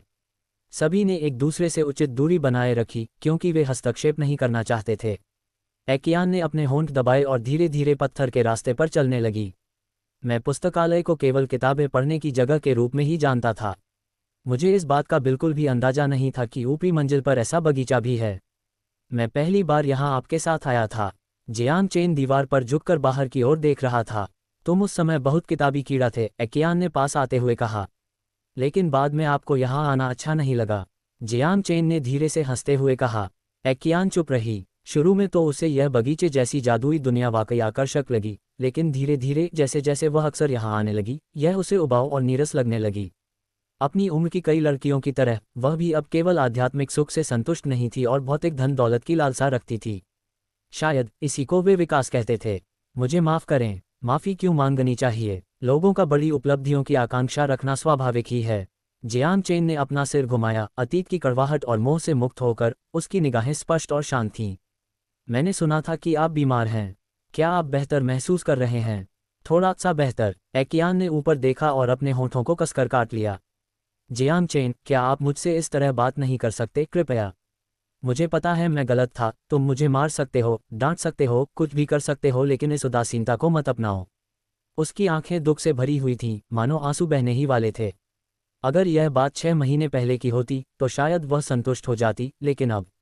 जियांग चेन ने अपनी नज़र एकियान के चेहरे से हटाकर छत के उस पार के दृश्य पर केंद्रित कर ली। क्या आपको मुझसे कुछ चाहिए? एकियान ने गहरी सांस ली और उस युवक को ध्यान से देखने लगी जिसे उसने कभी पुराने जूते की तरह त्याग दिया था। मैं तुम्हारे साथ फिर से रिश्ता जोड़ना चाहता हूँ। इससे पहले कि जियांग चेन जवाब दे पाती, उसने आगे कहा, ली शुरू और तुम दोनों एक दूसरे के लिए बिल्कुल भी उपयुक्त नहीं हो। आप खुद को इस तरह क्यों नीचा दिखाते हैं? तो यही वजह थी कि तुम ली शुरू को ढूंढने गए थे। एकियान स्तब्ध रह गई। उसने आपसे कहा। फिर वह हंस पड़ी और बोली, मुझे उम्मीद नहीं थी कि आर्ट्स इंस्टीट्यूट की इतनी खूबसूरत और प्रतिष्ठित छात्रा चुगली करेगी। उसका पीछा करना मेरा निजी फैसला था। आपको उसे परेशान नहीं करना चाहिए था। जियांग चेन का लहजा शांत था, उसमें किसी भी प्रकार की प्रबल भावनात्मक अभिव्यक्ति का अभाव था, लेकिन ली शुरू के लिए उसकी आलोचना सुनकर एकियान के भीतर ईर्ष्या की लहर दौड़ गई। मैंने ये सब तुम्हारे लिए किया। अपनी भावनाओं पर काबू न रख पाने के कारण एकियान ने आगे बढ़कर जियांग चेन की बाँह पकड़ ली। जियांग चेन, वह तुमसे बिल्कुल अलग दुनिया से है। खुद को धोखा देना बंद करो। चलिए नए सिरे से शुरुआत करें और अपना जीवन अच्छे से जिएं, क्या कहते हैं? जियांग चेन काफी देर तक चुप रहा, कैंपस के मैदान, घास और उमड़ती भीड़ को देखता रहा। फिर अंत में बोला, मुझे पता है कि मैं क्या चाहता हूँ, लेकिन क्या आपको पता है कि आप क्या चाहते हैं? मुझे पता है, एकियान ने उत्तेजित होकर जवाब दिया। मुझे और कुछ नहीं चाहिए, मुझे बस तुम चाहिए। तुम्हें मेरी चाहत नहीं है, तुम्हें तो बस पसंद किए जाने का घमंड चाहिए और कोई तुम्हें पसंद करे। जियांग चेन ने उसकी तरफ कभी नहीं देखा और एकियान को केवल उसके चेहरे का साइड इफेक्ट दिखाई दिया, जिस पर एक हल्की सी उदासीन मुस्कान थी। एकियान, एक बात है जो मैं हमेशा से तुमसे पूछना चाहता था। क्या तुम मुझे कभी सच में पसंद करते थे? एकियान की निगाहें बुरी तरह कांप उठीं। किसी कारणवश उसने प्रश्न का उत्तर नहीं दिया, बल्कि जोर से पूछा, आपका क्या? क्या तुम मुझे कभी पसंद करते थे? जियांग चेन, इतना नेक होने का दिखावा मत करो। क्या तुमने मेरा पीछा सिर्फ इसलिए नहीं किया क्योंकि मैं खूबसूरत थी और मैं तुम्हें अच्छा दिखाती थी? शायद आप सही हैं, जियांग चेन ने भावहीनता से कहा। हाँ, आखिरकार तुमने मान ही लिया। एकियान ने उपहास किया। जियांग चेन, शांत और अविचलित, अचानक धीमी आवाज में बोली, क्या आपको वह समय याद है जब मैं बाहर से काम करके वापस आई थी और बॉस ने मुझे 2 मूवी टिकट दिए थे? मैं तुम्हें फिल्म दिखाने ले गया था और तुम सिनेमा हॉल में सो गए थे, याद है? एकियान की व्यंग्यात्मक मुस्कान धीरे धीरे जम गई। धूल से ढकी हुई पुरानी यादें धीरे धीरे उसके मन की सतह पर तैरने लगीं। उस दिन जियांग चेन अपनी अंशकालिक नौकरी से मिले 2 मूवी टिकटों से उत्साहित होकर उसे सिनेमाघर ले गया। उसे फिल्म बेहद उबाऊ लगी, लेकिन सच तो यह है कि वह मुफ्त टिकटों से शर्मिंदा भी थी, जिसके कारण वह जाने से बहुत हिचकिचा रही थी, और इसी वजह से थिएटर में प्रवेश करने के कुछ ही समय बाद उसे नींद आ गई।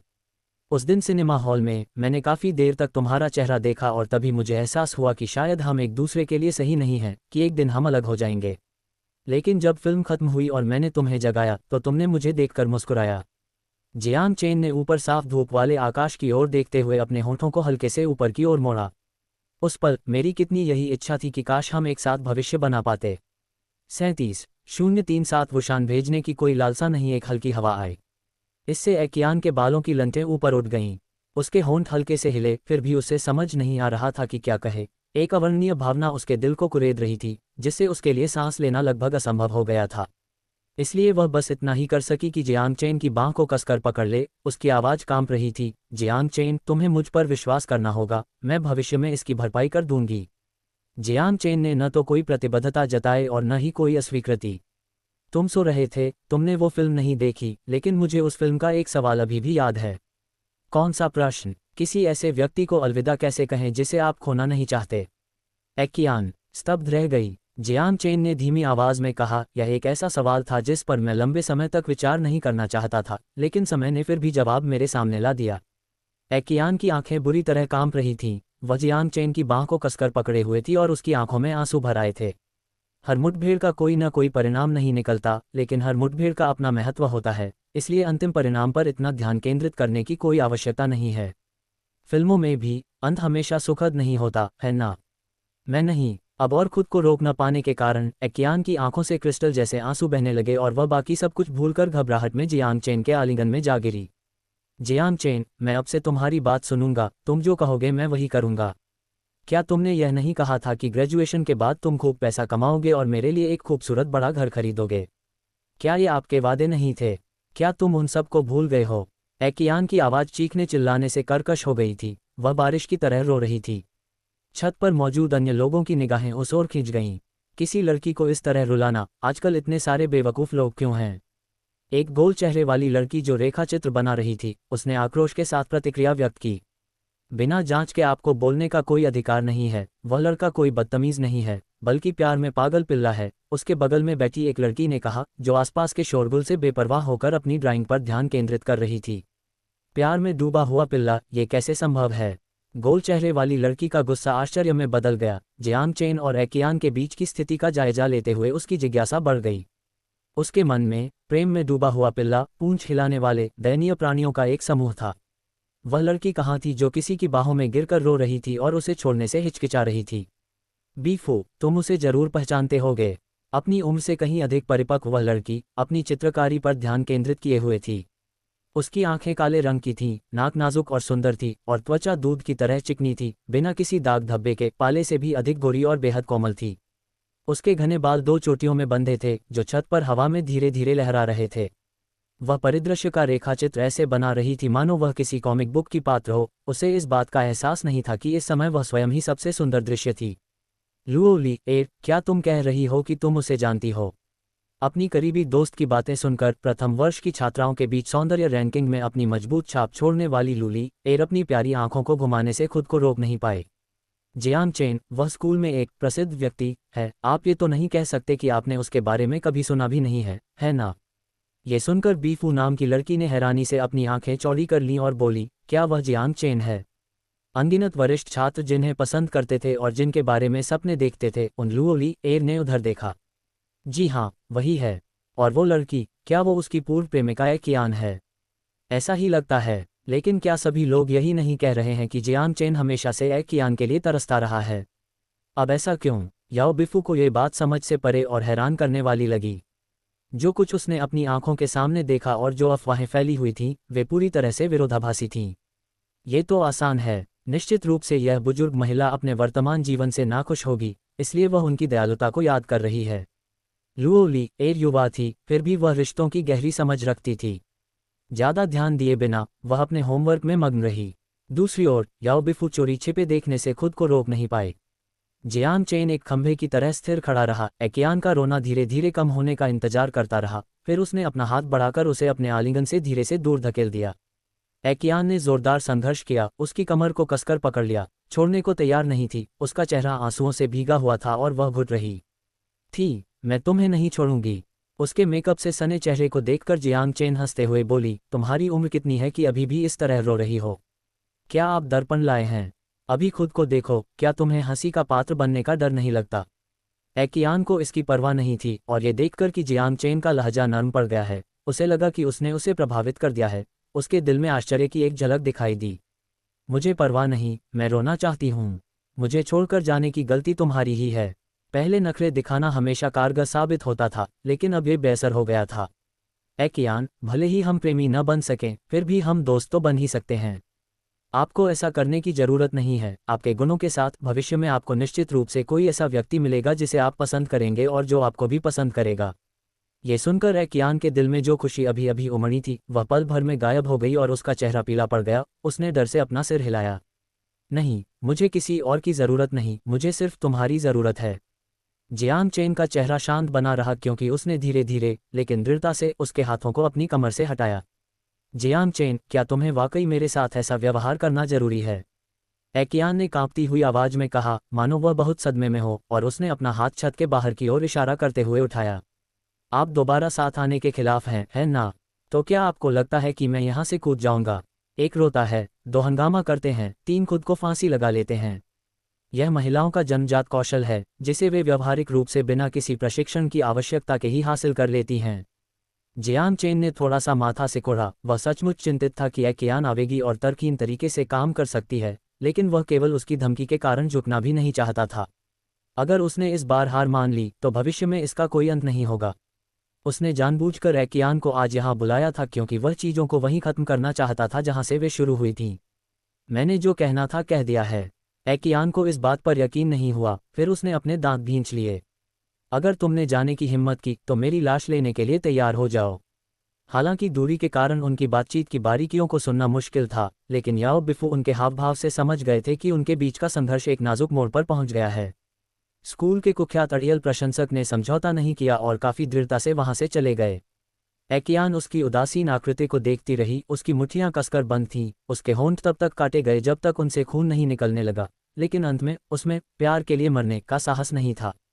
जैसे ही उसने जियांग चेन को छत के प्रवेश द्वार से अंदर जाते हुए देखा, ऐसा लगा मानो उसकी सारी ताकत खत्म हो गई हो। वह हताश और निराश होकर जमीन पर गिर पड़ी। तब जाकर मन में अभी भी ख्वाब संजोए हुए उसे आखिरकार एहसास हुआ कि उसने सचमुच कुछ अनमोल खो दिया है और वह उसे फिर कभी नहीं पा सकेगी। एक वयस्क पुरुष द्वारा एक लड़की के साथ इस तरह का व्यवहार करना वास्तव में घृणित है। याओ बिफू ने सहज रूप से महिला पक्ष का समर्थन किया और जियांग चेन की निर्ममता की निंदा की। आप उसे पूरी तरह से दोषी नहीं ठहरा सकते, उनका ब्रेकअप पहले ही हो चुका था। एक बार यह सब खत्म हो जाए तो उनका एक दूसरे के प्रति कोई दायित्व नहीं रह जाता। झूठे, तुम ऐसा कैसे कह सकते हो? याओ बिफू असहमत थे। मैं सच बोलता हूँ, लुओ ली एव ने निष्पक्ष रूप से जवाब दिया और अपनी स्केच पैड पर चित्र बनाना जारी रखा। मियाज़ाकी हायाओ ने एक बार कहा था, जब आपके साथ चलने वाले व्यक्ति को जाना पड़े तो भले ही उसे जाने देना मुश्किल हो, आपको आभारी होना चाहिए और फिर मुस्कुराते हुए अलविदा कहना चाहिए। आखिरकार वे जहां तक संभव हो सका आपके साथ रहे। 038 पुराने पुस्तकालय भवन से बाहर कदम रखते हुए जियांग चेन ने आखिरकार गहरी सांस ली। उन्होंने स्वीकार किया कि उनके कार्यों में जुए का तत्व शामिल था, लेकिन सौभाग्य से वे जीत गए। एक्यान वास्तव में इतनी मूर्ख नहीं थी। इस युग में जहां पके हुए चावल वापस कच्चे चावल में नहीं बदल सकते थे, ऐसा कोई प्रेम नहीं था जो अमर और अपूरणीय हो।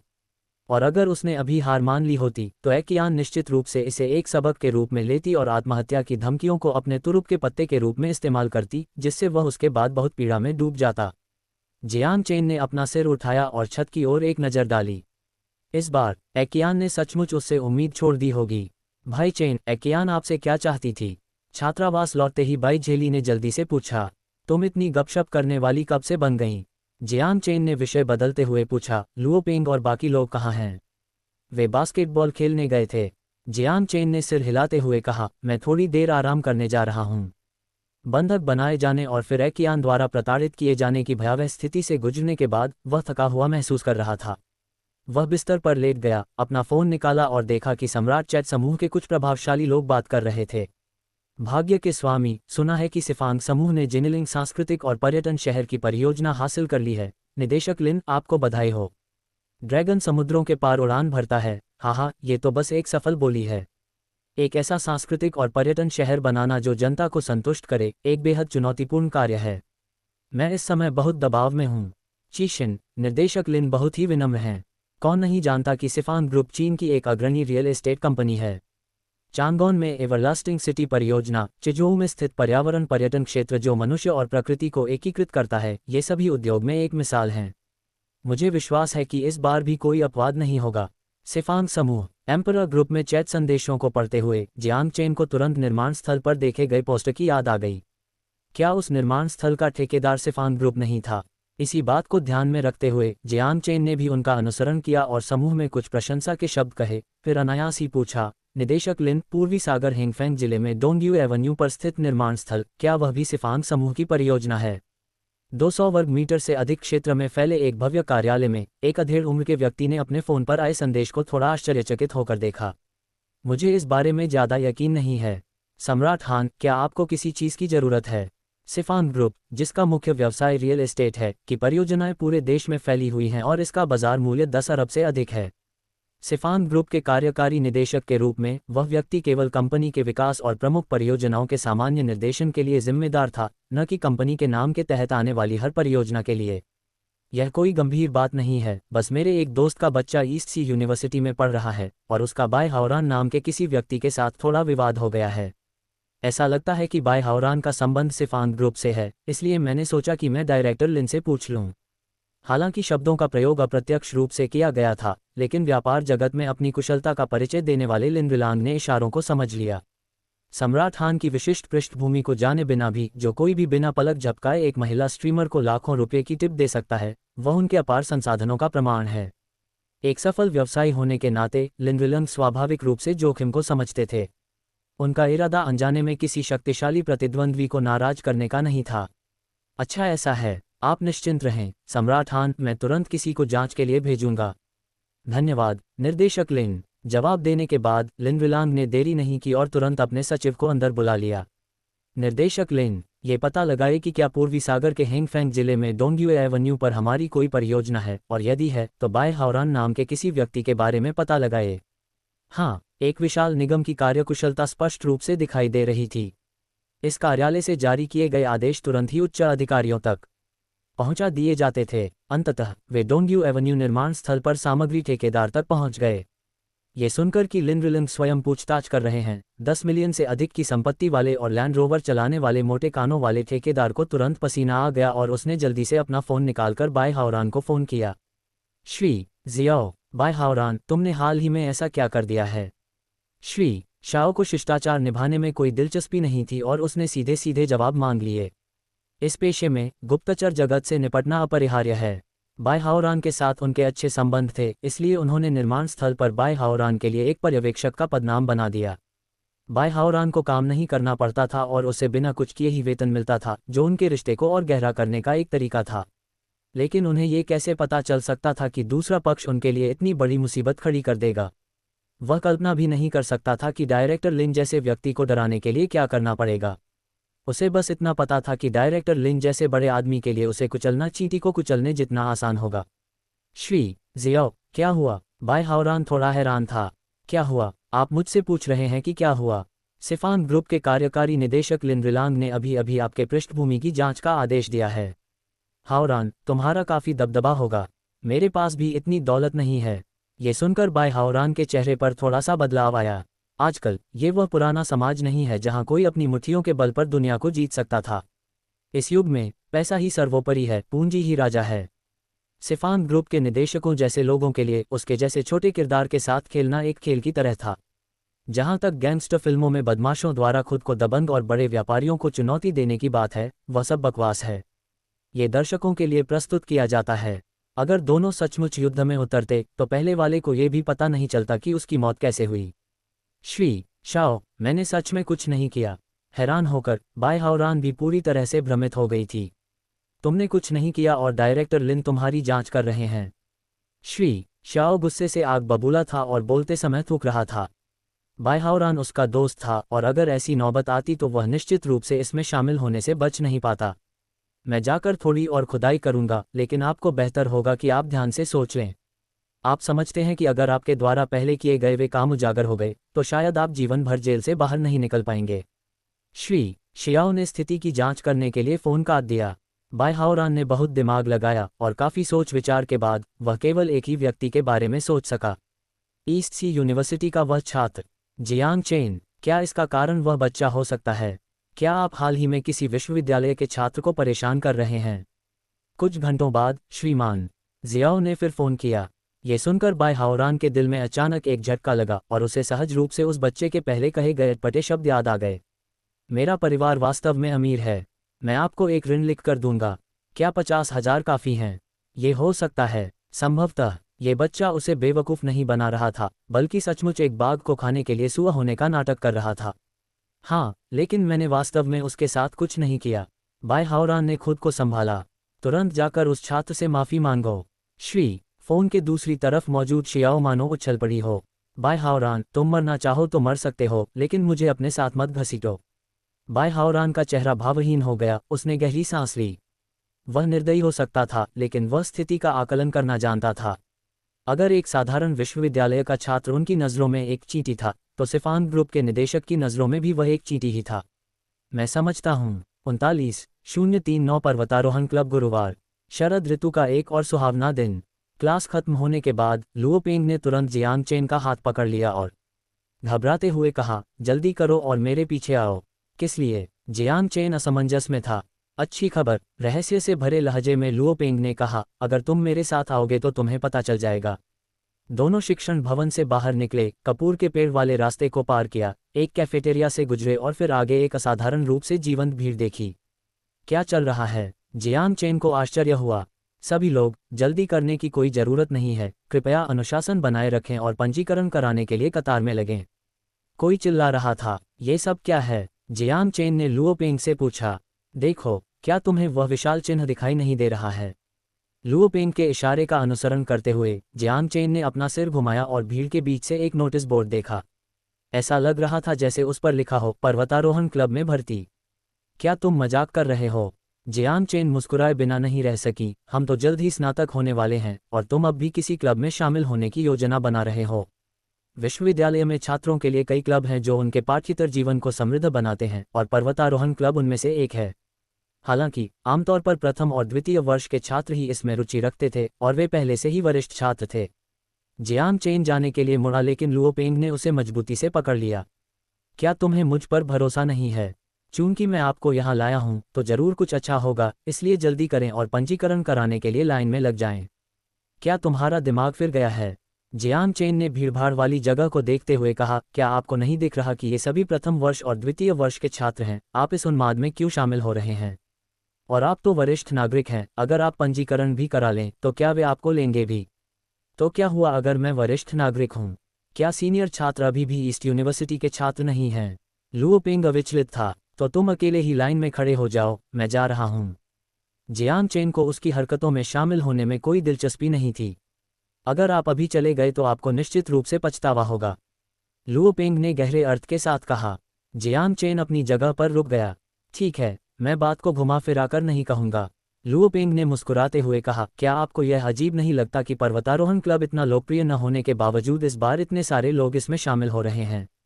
ऐसा क्यों? जियांग चेन ने सहयोगपूर्वक अनुरोध किया। क्योंकि ली शुरू पर्वतारोहण क्लब से हैं और इस सप्ताहांत क्लब की एक आउटिंग है जिसमें ली शुरू निश्चित रूप से भाग लेंगी। जियांग चेन चौंक गया, फिर उसने तुरंत पूछा, क्या आप इस खबर के बारे में निश्चित हैं?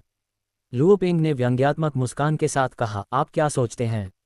बिना कुछ और कहे जियांग चेन आगे बढ़ गया। आप क्या कर रहे हो? लुओ पेंग असमंजस में दिख रहा था। जल्दी करो और लाइन में लग जाओ। लोग कहते हैं कि महिलाएं चंचल होती हैं, लेकिन क्या पुरुष भी वैसे ही नहीं होते? धत्तेरी की, लुओ पेंग ने पीछे हटते हुए जियांग चेन की पीठ को बीच वाली उंगली दिखाकर अपना तिरस्कार प्रदर्शित किया। देवी का आकर्षण वास्तव में अद्वितीय था। पर्वतारोहण क्लब के भर्ती कार्यक्रम की लोकप्रियता नृत्य और स्केटिंग जैसे प्रमुख क्लबों के समान ही थी। मैंने सुना है कि पर्वतारोहण क्लब के अध्यक्ष द्वारा ली शुरू की कुटिया में 3 बार जाने के बाद ही वे अंततः उन्हें इस शरदकालीन भ्रमण में भाग लेने के लिए मनाने में कामयाब हुए, और उन्होंने इसे अपनी भर्ती को बढ़ावा देने के लिए एक विक्रय बिंदु के रूप में इस्तेमाल किया। लुओ पेंग ने बुदबुदाया। वह वाकई काफ़ी जानकार थे। इस तरह की अंदरूनी जानकारी आम आदमी को पता नहीं हो सकती थी। मैंने पहले कभी यह क्यों नहीं सुना कि ली शुरू पर्वतारोहण क्लब का हिस्सा थी? जियांग चेन ने पूछा। लुओ पेंग हंसते हुए बोला, भले ही ली शुरू अब आर्ट्स कॉलेज की सबसे खूबसूरत छात्रा और एक देवी है, लेकिन जब वह पहली बार स्कूल आई थी तो वह सिर्फ एक साधारण छात्रा थी, इसलिए क्या जिज्ञासावश किसी क्लब में शामिल होना उसके लिए स्वाभाविक नहीं था। आपको ये बात भूल जानी चाहिए थी कि आप अभी भी गिटार क्लब के सदस्य हैं। जियांग चेन ने व्यंग्यात्मक मुस्कान दी।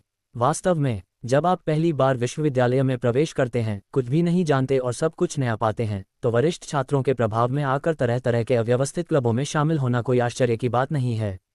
हर कॉलेज छात्र को इस दौर से गुजरना पड़ता है।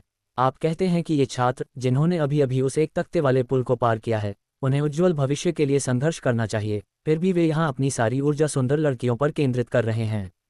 जियांग चेन ने आह भरी। उनकी आवाज़ किसी लेक्चर हॉल में बैठे प्रोफेसर जैसी लग रही थी, मानो वे सचमुच देश और जनता के लिए चिंतित हों। अभी भी आगे 1 दर्जन लोग थे और चून की पंजीकरण के लिए जानकारी भरनी आवश्यक थी, इसलिए प्रक्रिया धीमी थी और पीछे लगातार लोगों की कतार लगती जा रही थी। धिक्कार है, जियांग चेन, क्या तुम थोड़े पाखंडी नहीं हो रहे हो? अधिकारियों को आग जलाने की इजाज़त है, लेकिन आम लोग एक दीपक तक नहीं जला सकते। आप भी वही गलती कर रहे हैं। लुओ पेंग ने अपनी घृणा को छिपाया नहीं। जियांग चेन जरा भी शर्मिंदा हुए बिना आश्चर्य से पूछा, अगर पर्वतारोहण क्लब के अंदर आपके संपर्क हैं, तो आप मुझे कतार में क्यों घसीट रहे हैं? क्या उन्हें सूचित करना और हमें सीधे शामिल करवाना ज़्यादा आसान नहीं होगा? आजकल यह एक विशिष्ट नेटवर्किंग समाज है जहां संपर्कों के माध्यम से सब कुछ किया जा सकता है। समाज के लघुरूप के रूप में जानी जाने वाली यह विश्वविद्यालय भी इसका अपवाद नहीं है। ऐसा करने के मेरे अपने कारण हैं, लुओ पेंग ने बताया। मैंने सुना है कि इस बार भर्ती की जिम्मेदारी खुद ली शुरू के हाथों में है। मैंने जानबूझकर आपको यहाँ लाया है ताकि आपको उससे मिलने का मौका मिल सके, क्योंकि आपने कहा था कि वह पिछले कुछ दिनों से जानबूझकर आपसे बच रही है। जियांग चेन को अचानक बात समझ आ गई। आप हमेशा आगे की सोचते हैं। फिर उसने उलझन में पूछा, लेकिन शू रुई कहाँ है? शायद किसी काम में फंस गई होगी। अब खाने का समय हो गया है, इसलिए हो सकता है वह खाने चली गई हो। जब दोनों बात कर रहे थे तभी एक चमकदार लाल रंग की मासेराती कार आकर रुकी। ये देखकर लुओ पेंग ने अनजाने में ही भौहें सिकोड़ लीं। ये बंदा मक्खी की तरह हर जगह क्यों नजर आता है? युवा मालिक लियांग जेनलिन कई लोगों की निगाहों के बीच कार से उतरे। उन्होंने धूप का चश्मा पहन रखा था और वे बेहद आकर्षक लग रहे थे। उन्होंने लंबी कतार की परवाह न करते हुए सीधे पंजीकरण डेस्क की ओर प्रस्थान किया। मुझे साइन अप। कतार में सबसे आगे खड़ा व्यक्ति एक 9 वर्ष का छात्र था, जो धक्का मुक्की के कारण अपनी जगह से हट जाने के बावजूद लियांग जेनलिन के प्रभावशाली व्यक्तित्व के खिलाफ बोलने की हिम्मत नहीं कर पाया। शायद लियांग जेनलिन का चेहरा अभी तक व्यापक रूप से पहचाना नहीं गया था, लेकिन धन और शक्ति का प्रतीक मानी जाने वाली मासेराती कार अपने आलीशान परिवेश में रहने वाले इन आम छात्रों को विस्मित करने के लिए काफ़ी थी। स्वागत समारोह में मौजूद पर्वतारोहण क्लब के सदस्य, जो स्वयं भी एक छात्र थे, ने लियांग जेनलिन को पहचान लिया और स्वाभाविक रूप से इस दिखावटी और संकीर्ण मानसिकता वाले धनी लड़के को नाराज नहीं करना चाहते थे, इसलिए उन्होंने उसकी दबंगता भरी हरकतों को नज़रअंदाज करते हुए सम्मानपूर्वक लियांग जेनलिन को भरने के लिए एक फॉर्म सौंप दिया। धत्तेरे की। बाकी लोग शायद इसे बर्दाश्त कर लें, लेकिन लुओ पेंग नहीं कर सका। वह हंगामा करने ही वाला था कि अचानक किसी ने चिल्लाकर कहा, कृपया वापस जाकर लाइन में लग जाए। सभी की निगाहें आवाज के स्रोत की ओर मुड़ गईं और माहौल पल भर में गर्मा गया। लुओ पेंग सचमुच झूठ नहीं बोल रहा था, क्योंकि जो व्यक्ति आया वह कोई और नहीं बल्कि ली शूरू थी, जिसके साथ जेंग जिंगजिंग भी थी और वह लियांग जेनलिन को घूर रही थी। मैंने लाइन में लगकर इंतजार किया। लियांग जेनलिन ने तुरंत सिर घुमाते हुए पलटवार किया। क्या आपको मुझ पर विश्वास नहीं है? इस जूनियर से पूछो। लियांग जेनलिन की सौम्य निगाहों और दोस्ताना मुस्कान को देखकर, जो छात्र मूल रूप से पंक्ति में सबसे आगे था, उसने घबराकर अपना सिर झुका लिया और एक शब्द भी बोलने की हिम्मत नहीं की। लियांग जेनलिन ने आत्मविश्वास से मुस्कुराते हुए थोड़ी सी अकड़ के साथ झेंग जिंगजिंग की ओर देखा। आप? झेंग जिंगजिंग के पास कहने के लिए शब्द नहीं थे। तुम पूरी तरह से झूठ बोल रहे हो।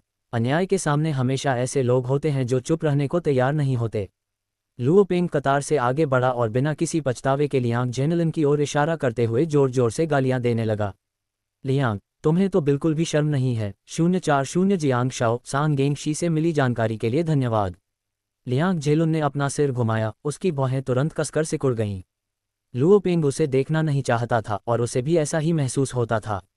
विशेषकर जब उसने अपने बगल में जियांग चेन को देखा, तो धूप के चश्मे के नीचे लियांग जेनलिन की आंखों में एक भयावह अंधेरा छा गया जो लगभग क्रूरता की सीमा तक पहुंच गया था। बाय हाओरान ने उससे वादा किया था कि वह इस बच्चे की देखभाल करेगा। कितने दिन बीत गए और कोई कार्रवाई नहीं हुई। लुओ पेंग, तुम किसे गाली दे रहे हो? लियांग जेनलिन के चेहरे से मुस्कान धीरे धीरे गायब हो गई।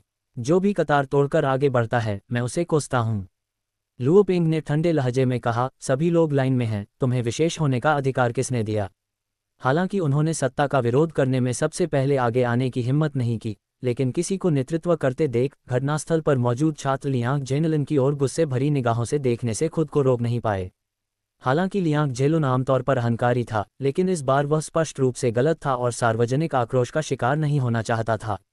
कृपया वापस जाकर लाइन में लग जाएं, झेंग जिंगजिंग ने दोहराया। शर्मिंदगी और असहजता के बीच फंसे लियांग जेनलिन के पास अपने गुस्से को दबाने और एक तरफ हट जाने के अलावा कोई विकल्प नहीं था। जारी रखो। झेंग जिंगजिंग ने रिसेप्शन के प्रभारी क्लब सदस्य की ओर इशारा किया। व्यवस्था बहाल हो गई। लिशुरु की व्यक्तिगत देखरेख में कतार लगातार लंबी होती गई और सांप से अजगर में तब्दील होती चली गई। शू रुई, आपकी अपील वाकई लाजवाब है। यहाँ तक कि झेंग जिंगजिंग भी आश्चर्यचकित हुए बिना नहीं रह सकीं। आज ली शूरू ने लाल रंग की वीनेक वाली लंबी ड्रेस पहनी थी जिससे उनकी नाजुक कॉलरबोन दिखाई दे रही थी। उनके मुलायम और खूबसूरत लंबे बाल घुंघराले लग रहे थे जिससे एक सहज और आकर्षक आभा मिल रही थी।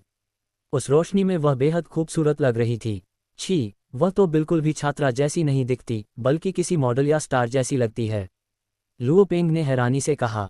हालांकि ली शूरू एक वैध कनिष्ठ छात्रा थी, लेकिन उसका स्वभाव सामान्य महिला छात्रों से बिल्कुल अलग था। जियांग चेन, अगर तुम सच में उसे जीतने में कामयाब हो गए तो मैं भी तुमसे ईर्ष्या करूंगा। उनके सामने खड़े लोगों ने व्यवस्थित ढंग से अपना नाम दर्ज कराया। जियांग चेन और उसका साथी धीरे धीरे कतार में आगे बढ़ने लगे। दरअसल ली शूरू ने उसे तब देखा था जब लुओ पेंग लियांग जैनलन को डांट रहा था। उसे पंजीकरण न करने दें, ली शूरू ने झेंग जिंगजिंग से फुसफुसाया। ये ठीक नहीं है। झेंग जिंगजिंग परेशान दिखीं और बोली, इतने सारे लोगों की नज़रों के सामने अगर हम कुछ भी गलत काम करते हैं तो लोग बातें करेंगे और जियांग चेन इसे बिल्कुल बर्दाश्त नहीं करेगा। उसकी निगाहें इधर उधर घूमी, फिर पंजीकरण डेस्क के पास जियांग चेन को देखकर झेंग जिंगजिंग ने सुझाव दिया, ये कैसा रहेगा? हमने उसे फॉर्म भरने दिया और बाद में हम उसे बाहर निकालने के लिए कोई बहाना ढूंढ लेंगे। ली शूरू ने अनजाने में जियांग चेन की ओर देखा। उसी क्षण उसने उधर देखा और उनकी निगाहें मिलीं, तभी जियांग चेन ने एक प्यारी सी मुस्कान बिखेरी। ली शूरू ने झट से नजरें हटा लीं और सिर हिलाया। अच्छा, ऐसी स्थिति में यही एकमात्र विकल्प था। वरिष्ठ जियांग अपनी उम्र के हिसाब से वाकई बहुत चुस्त दुरुस्त हैं और वरिष्ठ नागरिक होने के बावजूद भी उन्हें बाहरी गतिविधियों का उतना ही शौक है। अंत में लाइन के सबसे आगे पहुंचकर झेंग जिंगजिंग ने व्यक्तिगत रूप से जियांग चेन को फॉर्म सौंप दिया। जियांग चेन को जरा भी शर्म नहीं आई। जीवन ही व्यायाम है, उम्र बढ़ने के साथ साथ आपको अपने शरीर को और अधिक व्यायाम देने की आवश्यकता होती है।